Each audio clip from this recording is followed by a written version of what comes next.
As we were mentioning after Isha Salah, Ramzan Mubarak is here. Inshallah, tomorrow will be our first Taraweeh. As soon as sun sets, Ramzan starts. And what happens when Ramzan starts? إذا كان أول ليلة من رمضان فتحت أبواب الجنة وغلقت أبواب النار وصفدت الشياطين ومردت الجن وينادي مناد يا باغي الخير أقبل ويا باغي الشر أقصر ولله عتقاء من النار وذلك كل ليلة.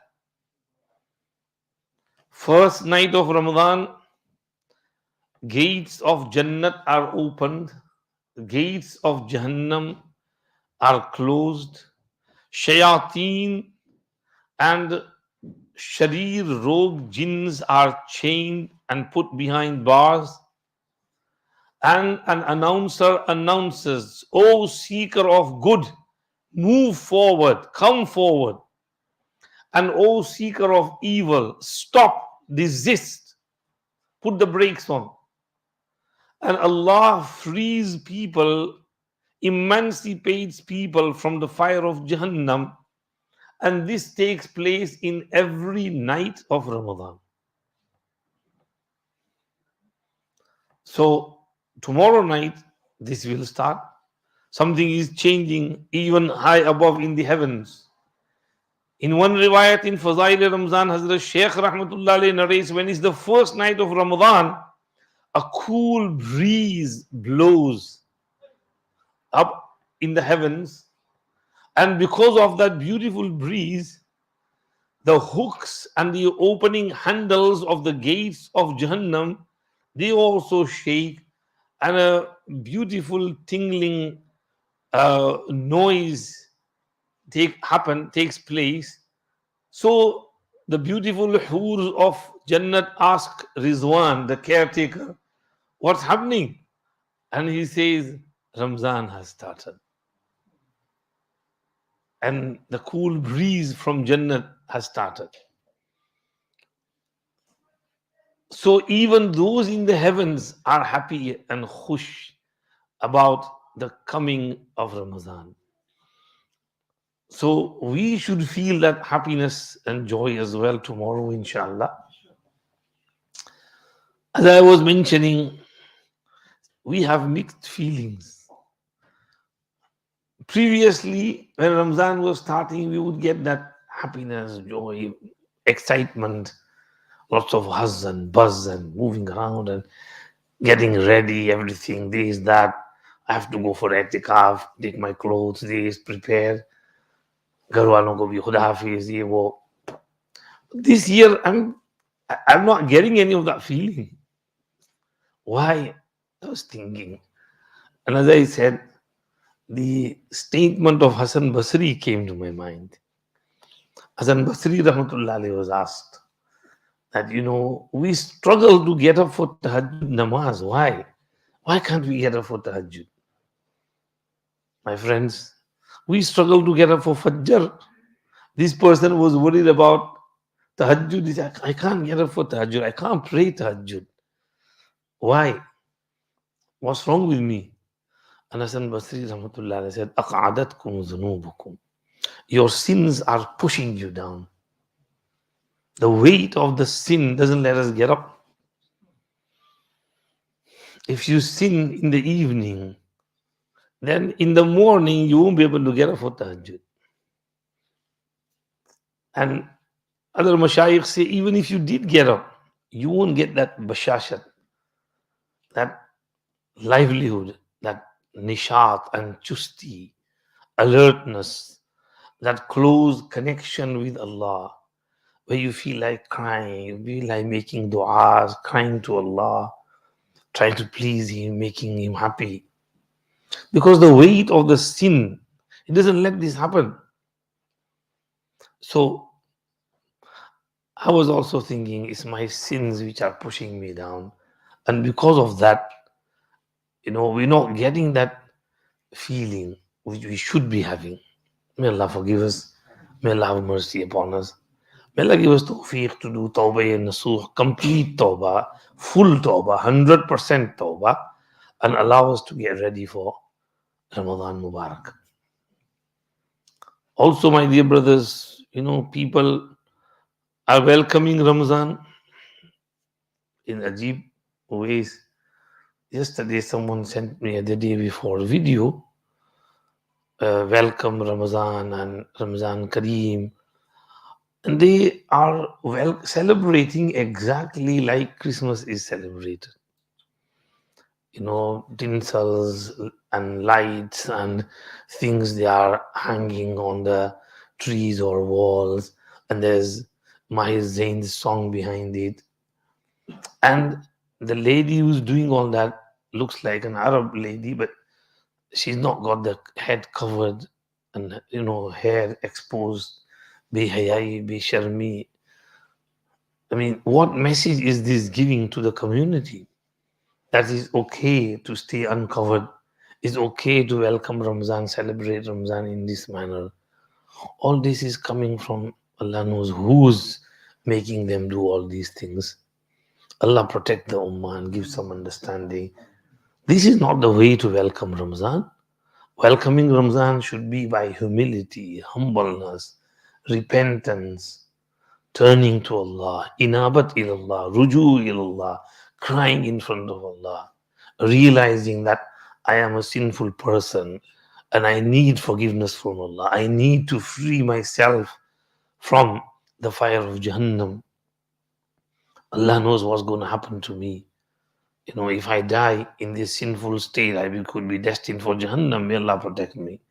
So I need to gain that forgiveness, maghfirat, muafi, pardon from Allah subhanahu wa ta'ala. Ramadan is the month of getting that forgiveness, getting that pardon, and gaining that rida, pleasure, tawajjuh, attention of Allah subhanahu wa ta'ala. So we need to welcome Ramadan. We might have mixed feelings, but don't worry, overcome those feelings. Try your best and read about Ramadan. Read Fazail Ramadan. Hazrat Shaykh Rahmatullah Alayhi beautifully explains the value of Ramadan. In fact, Hazrat Shaykh says there that in Ramadan there's so much Allah's rahmah and mercy showering upon the hearts of the people that if people were to realize the value of Ramadan and see all that, then they would wish that the whole year would be Ramadan. They would be ready to fast for 12 months rather than just 1 month. That if you're getting so much barakat, so much rahmat, so much maghfirat, so much blessing, so much rizq, so much abundance in rizq from Allah, then why should we lag behind? We would rather have Ramzan whole year. That's the amount of mercy and forgiveness that descends from Allah subhanahu wa ta'ala. So we have to be ready to receive that. So may Allah give us tawfiq to do so. We have our book Gift for Ramzan. There's Fadail, Masail. I just took 40 hadiths, most of them from Fazail Ramzan of Hazrat Shaykh, and added a few. And we went over the course the other day with Mufti Tahir Saab, Hafizahullah, who's now gone for Umrah today. So we won't be going over them. Virtues of fasting, Roza. So much virtue that Allah subhanahu wa ta'ala says, As-sawmu li wa ana ajzi bihi. Roza is for me and I will personally reward for it. Now when Allah is saying it's for me and I will personally reward, imagine how much sawab there will be for Roza. Staying that hungry, thirsty, and staying away from your desires, sacrificing. I know we will feel hungry, we will feel thirsty, we will feel a bit down, but that will be for the first few rozas. But when we persevere and remain strong, Allah will make it easy. Even these small boys, my Abdul Rahman, mashallah, fasts, strong, mashallah. So even small boys, we don't tell them, they themselves want to fast. So Allah makes it easy. When there's a will, there's a way. So we have to try and fast. It's a huge ibadat. In one riwayat, Huzur said, La idala lahu. Nothing can compare the ibadat of fasting. There is no ibadat that can come close to fasting. Because it's a long ibadat. Namaz takes a few minutes, but roza is for the full day. So it's a long ibadat. Allah likes that ibadat. And farishtas don't eat and drink.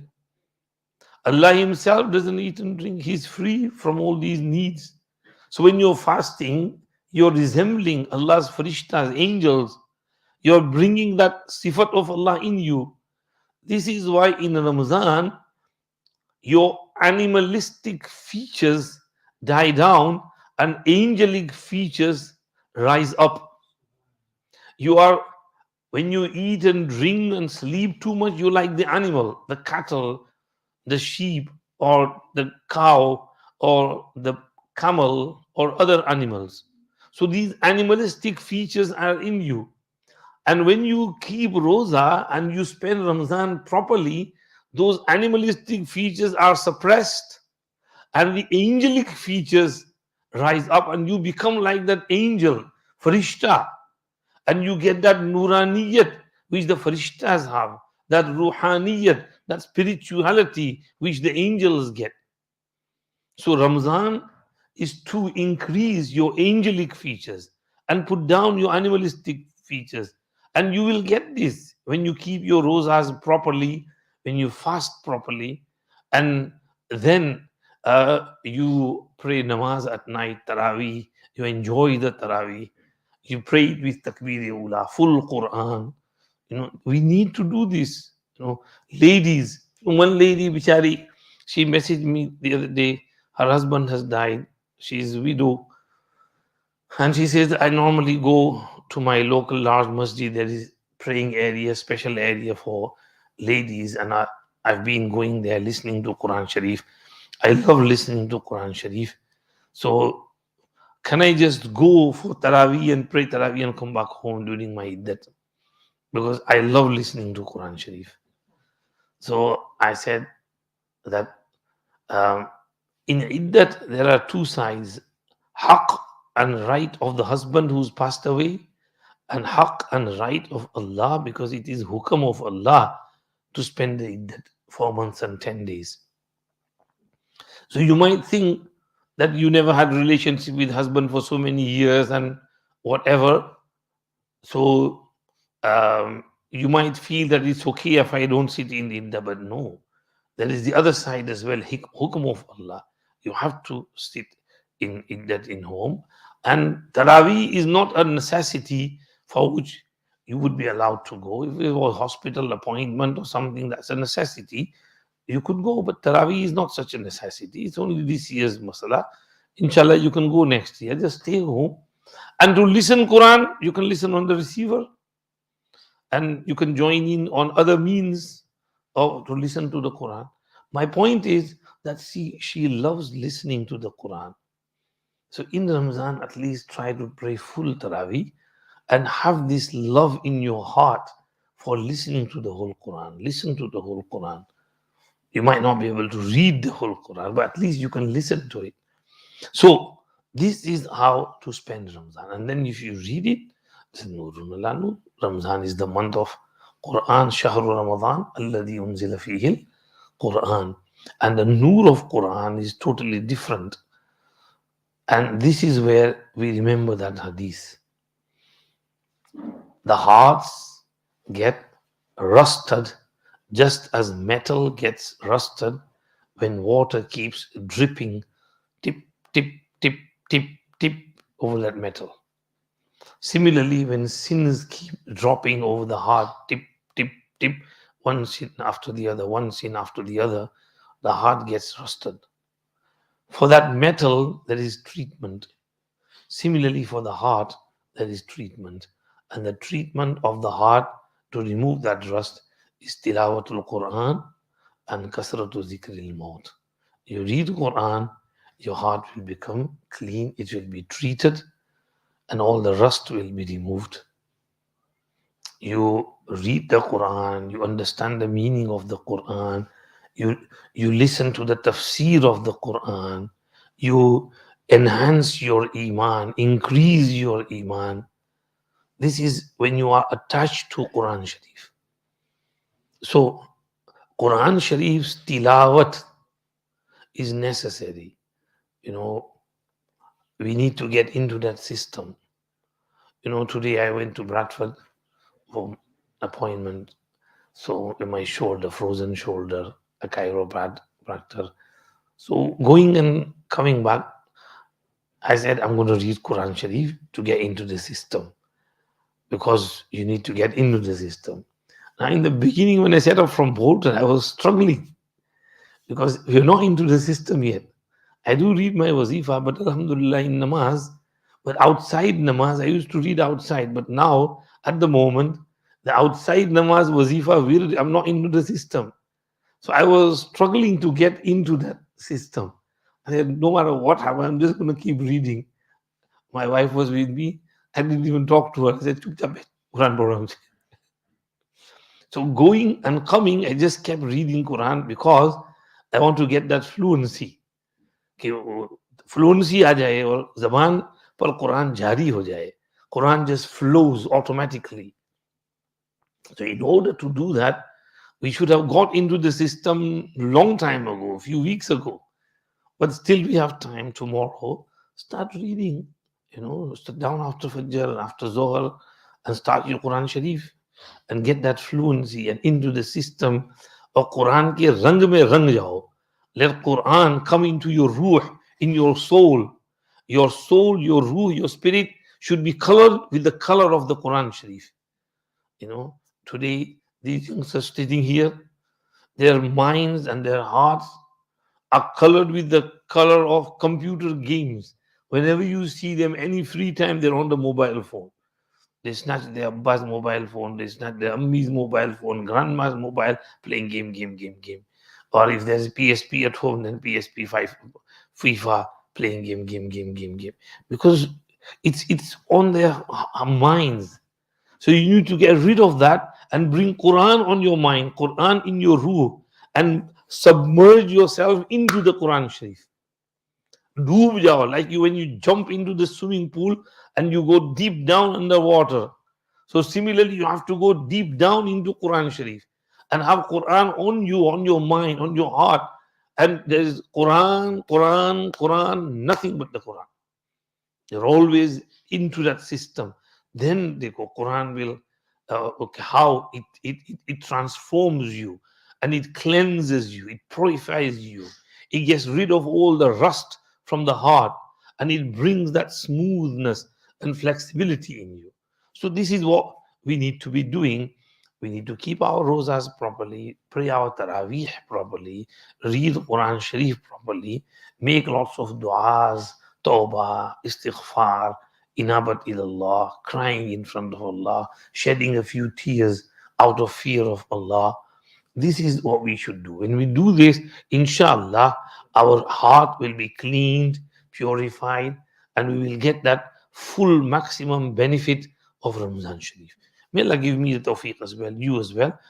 There are lots of masail of fasting. I was going to go over them, but I think we've been over them last year, and the masail we've covered. So I think, shall we leave it? We'll just do tafsir of today's verse. Bismillahir Rahmanir Rahim. Nahmaduhu wa nusalli ala rasulihil kareem. Amma ba'd. أعوذ بالله من الشيطان الرجيم بسم الله الرحمن الرحيم ليس البر أن تولوا وجوهكم قبل المشرق والمغرب. Virtue is not that you turn your faces towards the east or the west. We are reading verse number 177 of Surah Baqarah, the second surah of Quran Sharif. As I mentioned in the last lesson, over here, the first half of Surah Baqarah has come to a close, and we are now moving on to the second half. If you remember, we mentioned that first half was mostly connected to aqaid, beliefs, and second half is mostly connected to a'mal, furu'i masail, day-to-day practical masail. So, before going into the details of the furu'i masail and a'mal, Allah subhanahu wa ta'ala mentions this verse which forms a basis for all the ahkam that are coming. So this ayat is extremely jami' and mani' and comprehensive, wherein Allah says, virtue is not that you turn your faces towards the east or the west. ولكن البر من آمن بالله واليوم الآخر والملائكة والكتاب والنبيين. However, virtue is of he who believes in Allah and the last day and the angels and the book and the prophets. وآتى المال على حبه ذوي القربى واليتامى والمساكين وابن السبيل. And he gives out of his wealth in spite of his love for it to the relatives and the orphans and the needy and the travelers and the beggars. وَالسَّائِلِينَ وَفِي الرِّقَابِ, and the beggars and to emancipate slaves. وَأَقَامَ الصَّلَاةَ وَآتَ الزَّكَاةَ, and who establishes salah and gives zakah. وَالْمُوفُونَ بِعَهْدِهِمْ إِذَا عَاهَدُوا, and is of those who keep their promises when they make a promise. وَالصَّابِرِينَ فِي الْبَأْسَاءِ وَالضَّرَّاءِ وَحِينَ الْبَأْسِ, and is of those who are patient through hardship, adversity, and in times of war. أُولَٰئِكَ الَّذِينَ صَدَقُوا, they are the ones who have proved to be true. وَأُولَٰئِكَ هُمُ الْمُتَّقُونَ, and these are the ones who are God-fearing. لَيْسَ الْبِرَّ أَن تُوَلُّوا وُجُوهَكُمْ قِبَلَ الْمَشْرِقِ وَالْمَغْرِبِ. If you remember a few verses back, we talked about the changing of Qibla from Baytul Maqdis to Baytullah Sharif. And many people objected on this. مَا وَلَّاهُمْ عَنْ قِبْلَتِهِمُ الَّتِي كَانُوا عَلَيْهَا. Allah gave the answer, قُلْ لِلَّهِ الْمَشْرِقُ وَالْمَغْرِبِ. To Allah belongs the east and the west. يَهْدِي مَنْ يَشَاءُ إِلَى صِرَاطٍ مُسْتَقِيمٍ. Now, over here, Allah subhanahu wa ta'ala is hinting a little bit towards that. Allah is saying that virtue is not that you face east or west.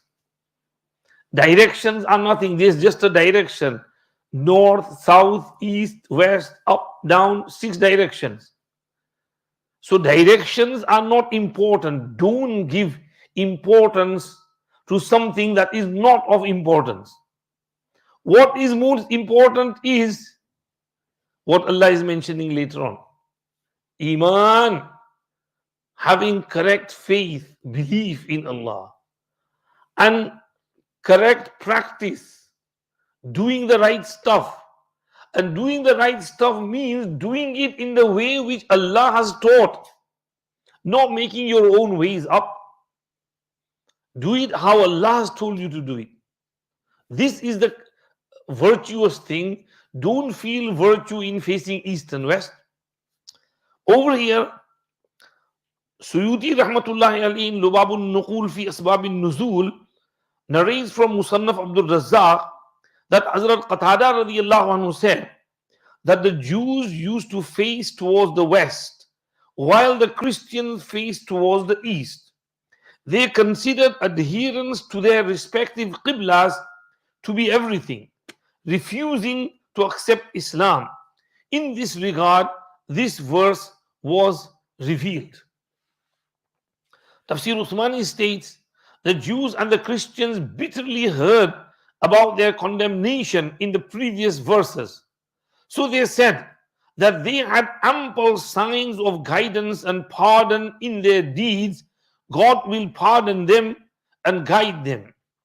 They performed the prayer according to the divine order. They said they claimed to perform the prayer according to the divine order, and they were facing the Qibla appointed for them. They said that in the presence of such deeds as performance of their prayer, which was the most excellent obedience of and worship, and other virtues, how they were entitled to such torments and punishments. They cannot be punished by Allah subhanahu wa ta'ala because they were doing all the virtuous things. So, in answer to this conviction of the Yahud and Nasara, Allah subhanahu wa ta'ala said that the great virtue and necessary for divine pardon and salvation is not merely to face the east or the west. If they turn back from the fundamental tenets of faith, their prayer is absolutely useless. The prayer and other good deeds without proper belief and yaqeen, iman in the principal tenets of faith, are like a body without soul. The faith, or in other words, iman, is the basic virtue, and the excellent morals and good deeds can become virtue only when the basis is strong.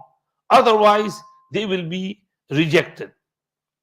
If the basis and foundation is strong, the building will be strong. If the foundation is useless, the building is useless too. Consequently, virtue lies in two principles.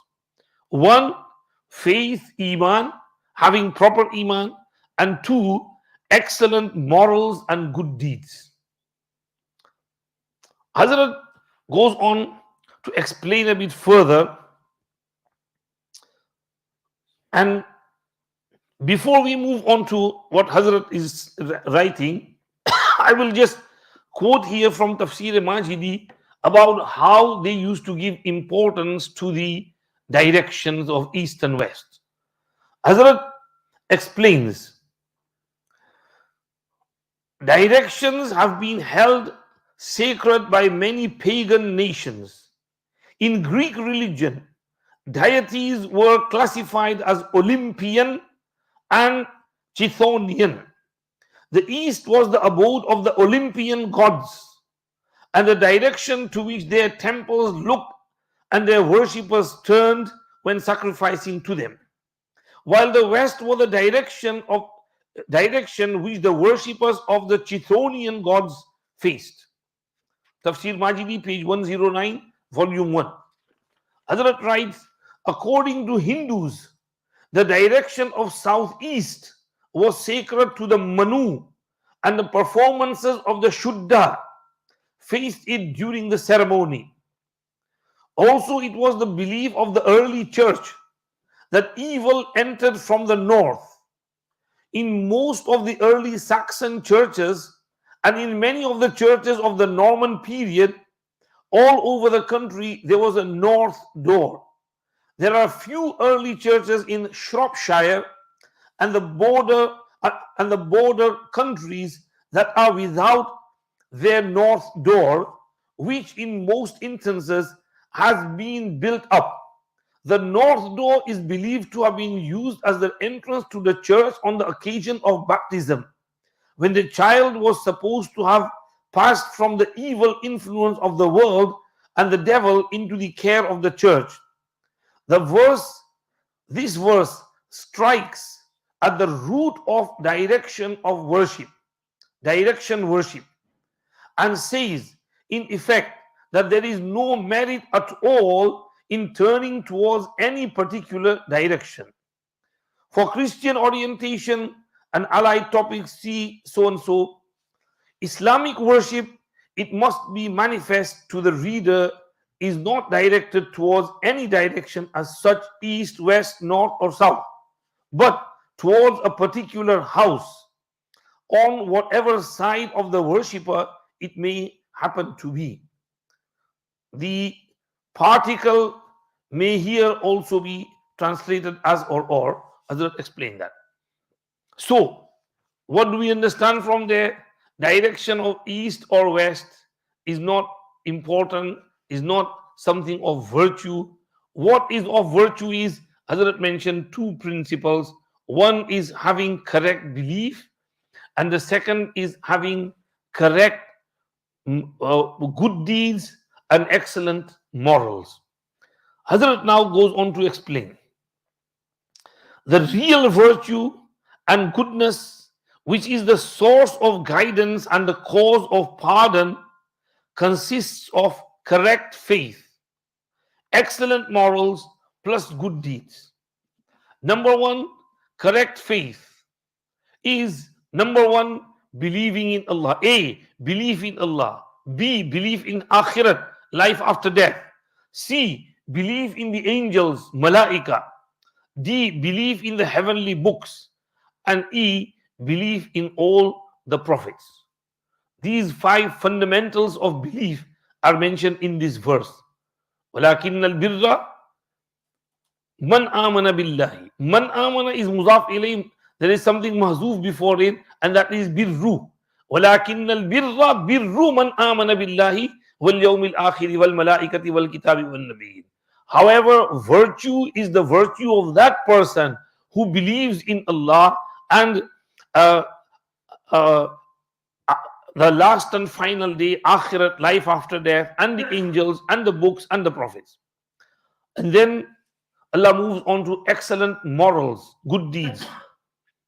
Excellent morals and good deeds are of that person who spends of his wealth in spite of its love, apart from zakat, additional to zakat, who spends from his wealth additional to zakat on the kith and kin, zawil qurba, the close relatives. Sometimes our close relatives are more needy than others. So we should spend on them first and foremost, because nobody else is going to come and spend on them. You are the family member. You need to spend on your parents, on your grandparents, on your uncles, on your aunties, on your nephews, on your nieces, on your wife, on your children, on your grandchildren, on those closest to you, because nobody else is going to come and spend on them. So you spend on them, on your zawil qurba, first and foremost. Wal yatama, and then if you see any orphans around the society, you spend on the orphans. Because the orphans cannot go to somewhere to earn for themselves. They are yatim. They are small children. Yatimi remains until bulugh. When a child becomes baligh and mature, his yatimi finishes. Then he is mature, now he's standing on his own feet, he can go and start earning. But until then, he needs your help. So spend on orphan children if you find them around the society. You might feel that the mother is getting some widow benefit or this benefit, that benefit. But how do you know? There might be many people stuck out there. Yesterday, I was looking at this small video, short video of National Zakat Foundation. It was on BBC that they are getting 2,000 applications a month of poor people from in and around London. And they are failing to make ends meet. They can't provide for the children. There's this lady whose husband has left her. She's got 5 kids. And she's only getting £236 a month. She can't live on that. So if you find such people, spend on them. These are the orphans. When parents are separated, the child is like an orphan because he doesn't have a father. Yatim is the one who doesn't have a father. So when parents are separated and the mother is going through tough times, that child is like a yatim. Spend on them, help them. And wal masakin, and on the needy, miskeens. Bichara, he's got nothing, but he does not want to show himself to anyone, so he hides his feelings. You have to find him out, discover him, spend on him. This is the miskin. Hadith said, ليس المسكين بالذي ترده التمرة والتمرتان ولكن المسكين الذي لا يجد غنى يغنيه ولا يسأل أو كما قال عليه السلام ولا يفطن له فيعطى. Real miskin is he who doesn't have enough for his needs, but he doesn't ask of anyone, and nobody realizes, and nobody gives him. You should realize that this person is needy. Give him, help him. There will be many people like this. They are the real masakin. Real masakin. You know, Syria, my friend Mufti Ramzan Sahab, he went to Turkey, and they just went for a few days. So the hotel they were living in, you know, when they went out, there were lots of bichara Syrian widows, ladies, orphans, children, sometimes begging as well. So there was this lady who was sitting outside. She never asked anything. So Mufti Ramzan Sahab's wife just, you know, talked to her, and she was speaking English. So she spoke, and they got friendly. So whenever coming out and going in, they used to have chit chat. So she asked her, you know, what's your case? And she said, in Syria, you know, we were so wealthy that my hands were filled with bangles from my wrist to my elbow. But when these halat came, all my family is gone, all my wealth, gold is gone, and we had to run with our lives, and here I am in this pitiful state. But she was so content, she never asked anything from anyone, bichara. So you talk to them, you find them out, discover them, you help them. These are the people who are meant here by the masakin, wal masakin, and wasailin, wal masakin, wabn sabil, and the travelers. Ibn Abbas said, travelers here include the mehmans, guests. Because when a person comes to your house as a guest, he's a traveler. So these days, you know, young people, young couple, young married people, you know, are not like the elderly ladies who used to love mehmans. When mehman comes, they get really happy. Alhamdulillah, we got mehmans today. Yesterday, we went for Maulana, on Sunday, we went to Janaza of Maulana Yusuf Darwan's mother. And these old ladies, they had a team. Maulana Yusuf Darwan's mother, Aisha Khala, Eman Khala, Sakina Khala, my mother, and some other old ladies. Their houses were in front of the old markaz. And whenever there is ijtima, you know, they would be making rotis upon rotis and sending rotis to masjid. Masjid would have no worry about rotis, free rotis. And mehmans would come even at our house, you know, because my father was alim and imam. So many ulama who come to markaz, they come to my house for tea, coffee, chai, samosa, bhajia, pakoda, food, eating. And my mother was always busy during the 3 days of ijtima. So they loved feeding people. So wabnu sabil, travelers, musafirin, who've come to your city, feed them, take care of them, look after them. Have this love for feeding. Not only the miskin beggars, but also musafirs, mehmans. Look after your mehmans, guests. And wasailin, and those who come to ask. Sometimes some people are needy, they do come to ask, help me. So give those who ask of you. One is the miskin who never asks. You discover him and give him. And the other is one who does ask.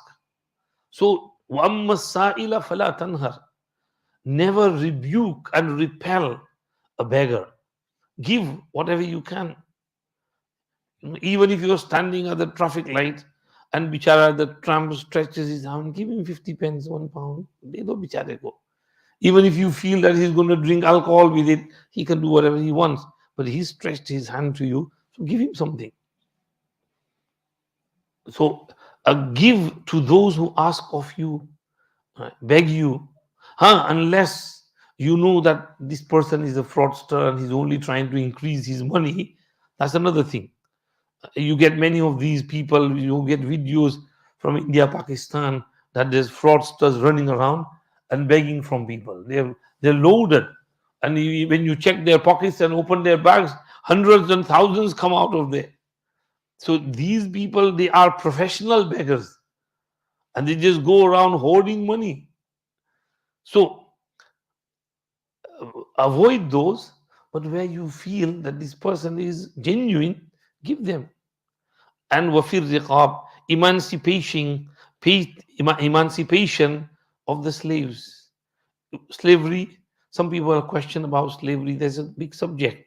You know, sometimes, someone asked me a question the other day that, this lady wants to embrace Islam, but she's seen a video of this ex-Muslim and who's saying Islam is wrong because the Prophet allowed slave girls and he allowed to sleep with them, and he himself had a slave girl and he had a child with him as well.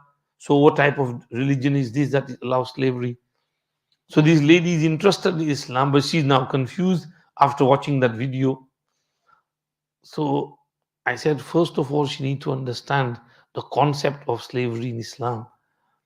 Slavery in Islam is not that you go to a poor country and buy an innocent child or a girl or a person for 10,000, 20,000 and bring her and use her like a slave. That is haram in Islam.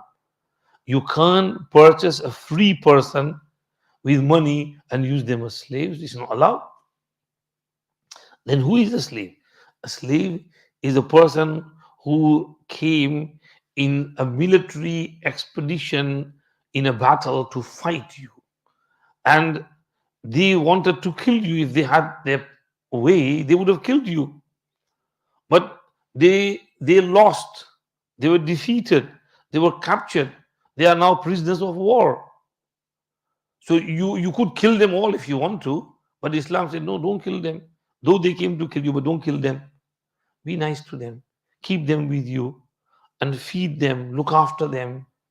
Give them what to eat, whatever you eat, feed them what you eat, clothe them with what you wear, and be nice to them. And let them help you with your labor work. Now, in many battles, they used to come with women. They used to come with everything. Women used to come. Those women were captured as well. So Islam allowed that you may sleep with them if they were Ahle Kitab or if they embraced Islam. And in most cases, those ladies embraced Islam. Like Maria Qibtiyya embraced Islam. Hazrat Safiya binti Huyay was a captive prisoner of war. She embraced Islam. With Safiya, Huzur did nikah, freed her and married her. But Maria, Rasulullah Sallallahu Alaihi Wasallam kept her as she was. And, she gave birth to one child for Rasulullah Sallallahu Alaihi Wasallam. So when you understand the concept of slavery, then your objections will fade away. But the main thing over here is that, don't drift away from Islam just because of objections. Right? Look into the evidences and proofs. Right? Uh, Avoid the objections.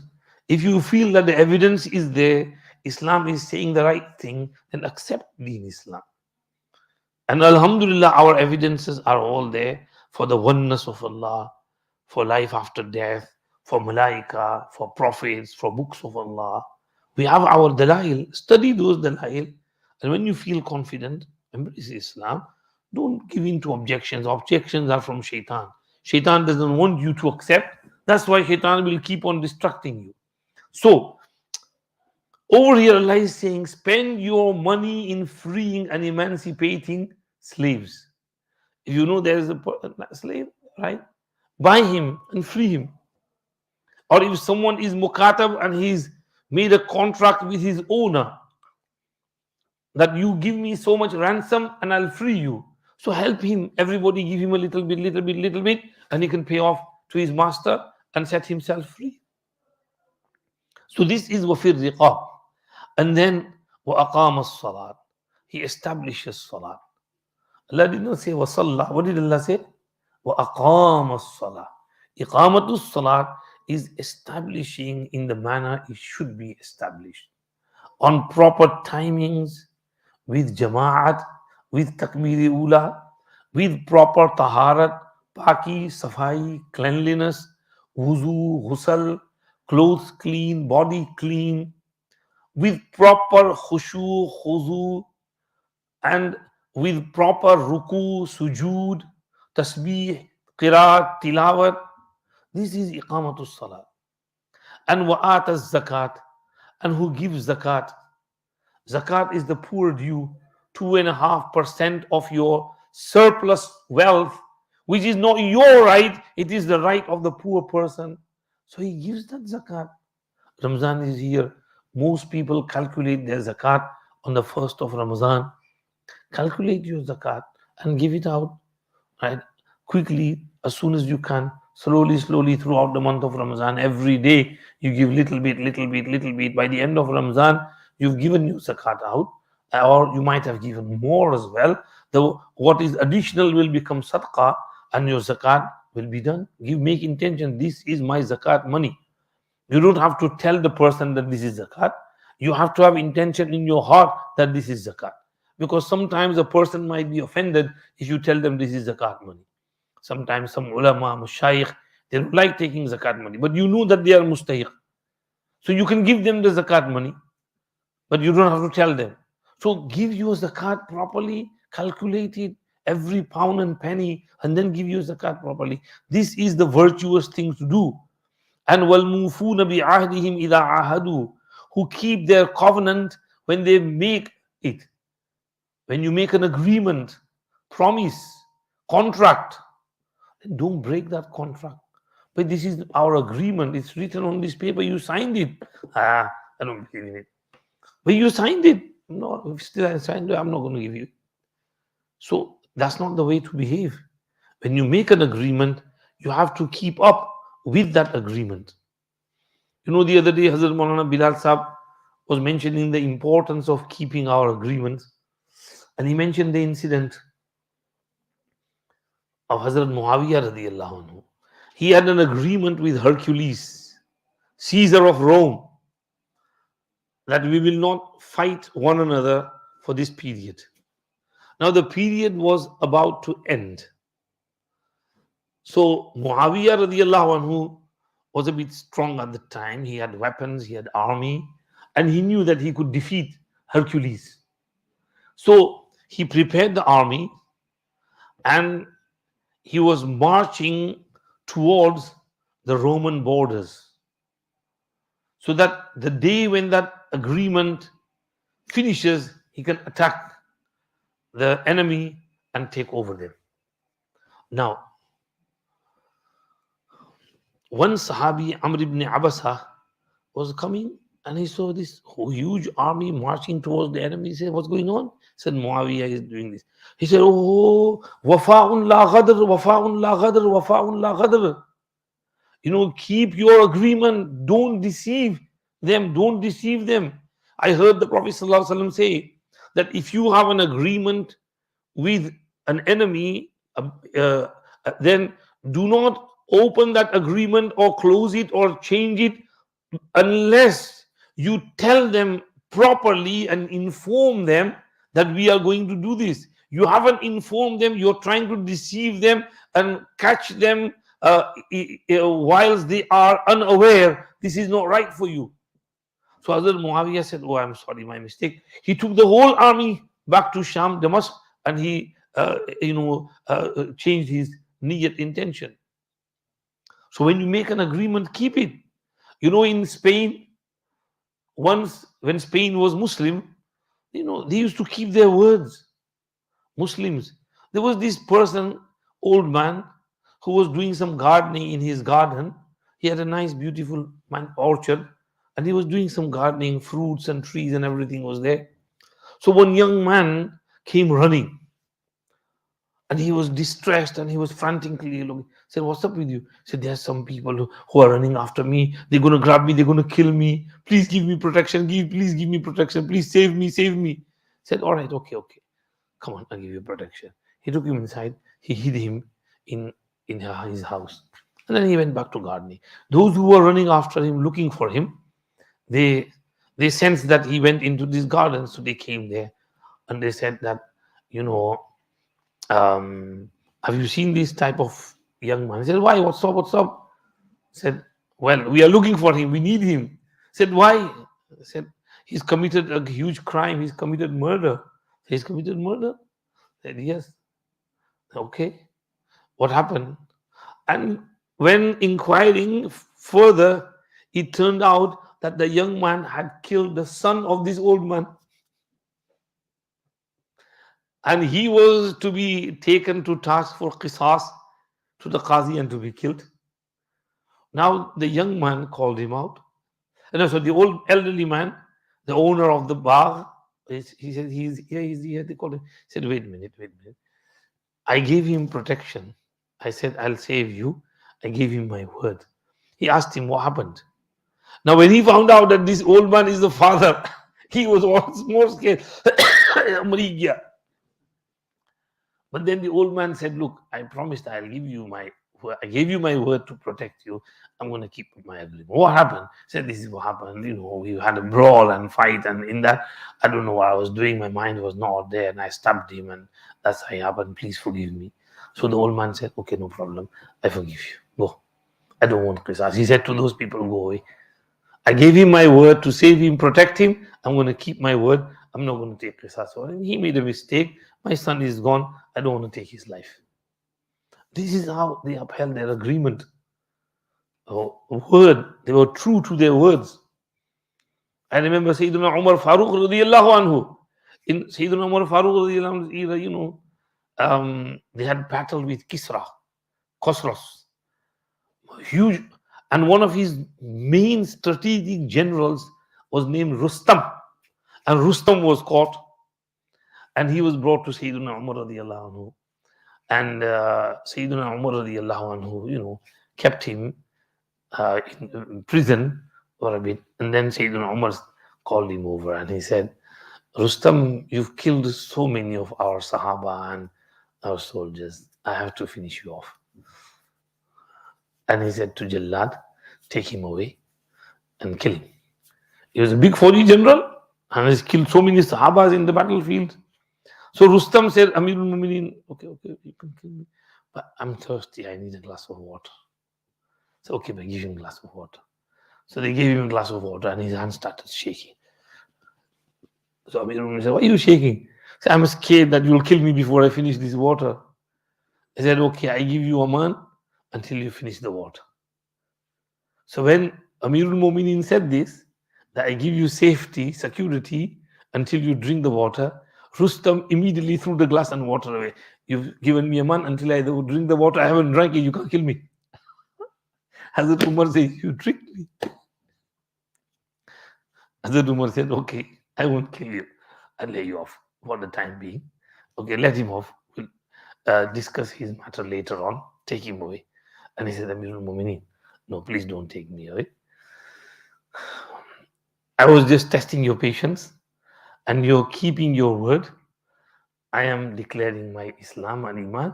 Ashhadu an la ilaha illallah wa ashhadu anna Muhammadan abduhu wa rasuluh. He embraced Islam just because he saw that Hazrat Umar was keeping his word. This is how our Aslaf were.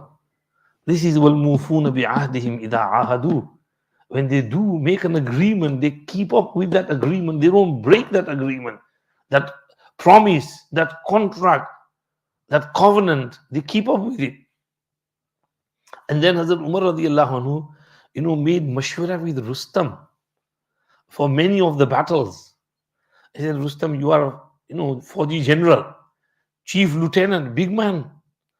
And I said, I'm facing these difficulties in this direction, that direction, this direction. What's your mashwara?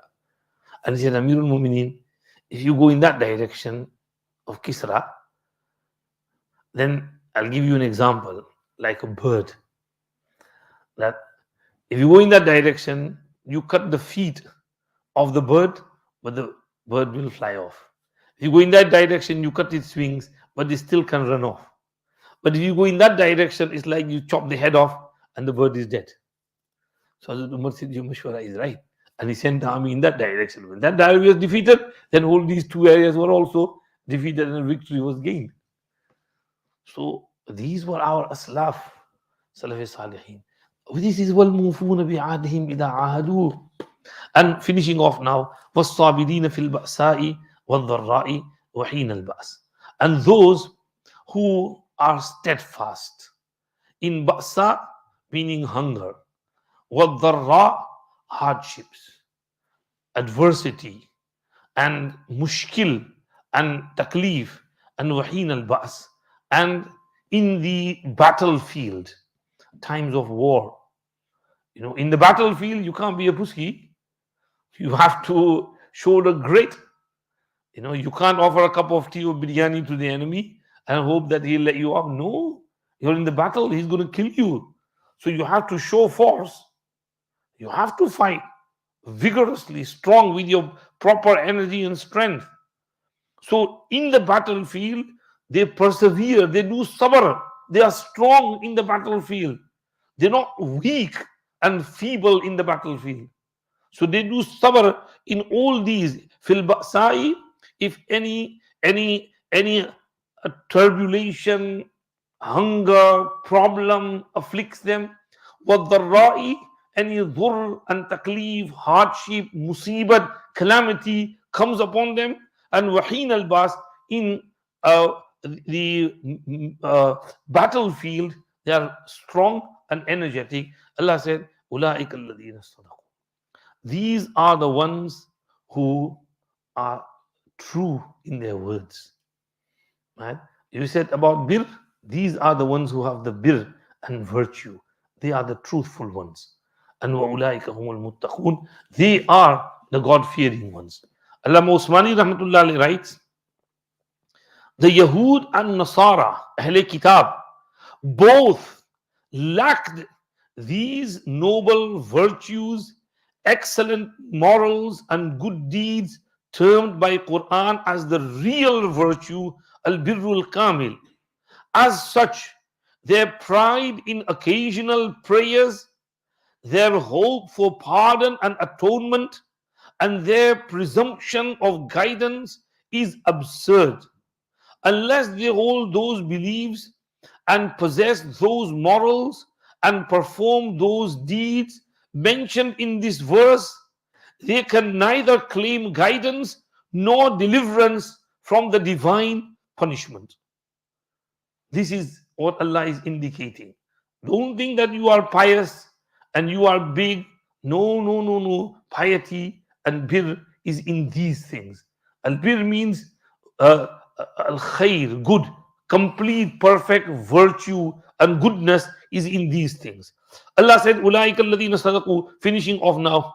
Hazrat writes, only those people who are characterized with the above mentioned beliefs, morals and deeds are true and righteous in their faith, morals, deeds and religion, or in their words and promises. They made a promise to Allah, they kept that promise. They made the statement, La ilaha illallah, Muhammadun Rasulullah. آمنت بالله وملائكته وكتبه ورسله واليوم الآخر والقدر خيره وشره من الله تعالى والبعث بعد الموت. And they kept on that word, they kept their word, they are true in their words. And they are the muttaqi and pious in their morals and actions, and they ward off evils, sins and divine punishment. The people of the book Ahle Kitab cannot be righteous because they are devoid of these real virtues. They are devoid of these real virtues which are mentioned over here. If you have all these, then you will be classed as a good person in the eyes of Allah subhanahu wa ta'ala. If you lack these, you will not be classed as a good person. So this is, sometimes some people do ask a question, object, that why is it that Muslims who believe in Allah but they do all bad stuff will go to Jannah, but a disbeliever who does all good stuff but doesn't believe in Allah will go to Jahannam? We say, bhai, just doing good deeds is not enough for salvation, right? Let's say, for example, a human being, right? You have eyes, ears, hands, feet, head, right? Heart. Now, if you take the feet or the hand or the eyes or the head, You can't be a complete human being. You might have beautiful hands, beautiful legs, beautiful eyes, but you're not a perfect human being. So you might be doing beautiful deeds, you might be very honest person, good deeds, but you're not fully perfect until you do all these that are mentioned over here. Until you have iman proper, like Allah has said, you behave like Allah has said, you pray 5 times namaz, you give zakat, you keep roza, you do what Allah has told you, you stay away from the things Allah has told you to stay away from them. Until then, you're not a complete person. So if a disbeliever has some good things, he has some parts, but doesn't have the full thing. To get the full thing, you need all these, then you will be a full and complete person.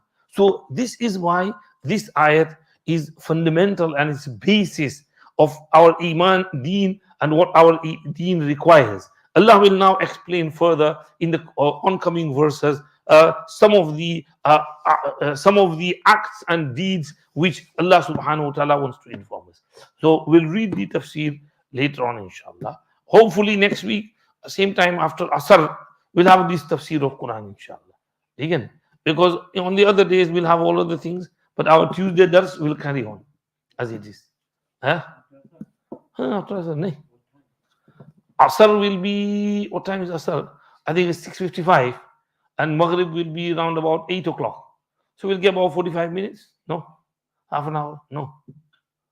So you want to stop for the month of Ramadan? Okay then. I see.